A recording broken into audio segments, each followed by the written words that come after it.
Austin Goolsbee chaired the Council of Economic Advisors under President Obama. He's also an economics professor at the University of Chicago. He joins us now. Mr. Goolsbee, thanks very much for coming on.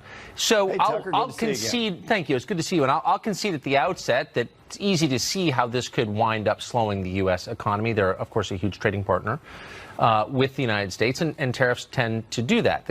That's not really the question.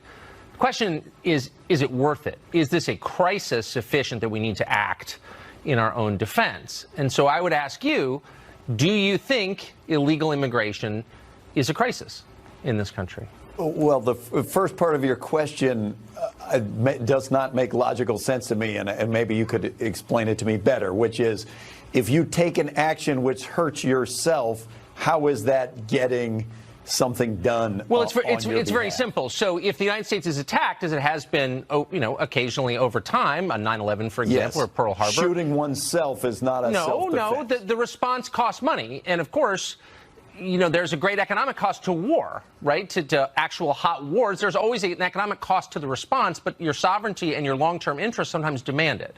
So the question is yes, the crisis profound enough to justify it? And that's my question to you. Okay. Is it a crisis? Number one is about how large do I view the crisis of immigration is. I view the issue of illegal immigration in the United States to be a serious problem, not a crisis.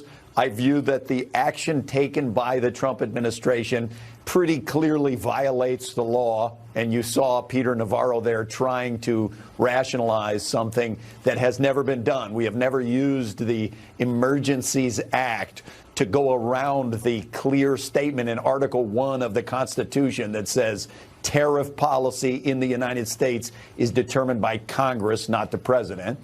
And I think that's a bad precedent to set. And on top of that, the major losers in this action are U.S. manufacturers who are buying their parts, et cetera, from their own plants in Mexico. Sure. I mean, and the U.S. I conceded at the outset, both in the script and in my intro to this conversation, that there would likely be an economic cost. Because I'm not a liar. I'm not a liar. So I will say that. I know but you're not a liar. But you say, hold on, you say that that it's was not a my crisis. third point. So, but hold on. So how many illegal aliens are there in the United States? The estimates are about 6.6 million, down over the last 4 years by about Where is that estimate? There's no estimate that says 6.6 million illegals in the United States. The most recent estimate is about 20 million. Actually, there is from Pew Research, but no, that's not a. I don't believe that's. With respect, I don't know where you got that number. I think you're wrong on that. I don't believe that's true. But I appreciate your coming on tonight, Professor. Thank you.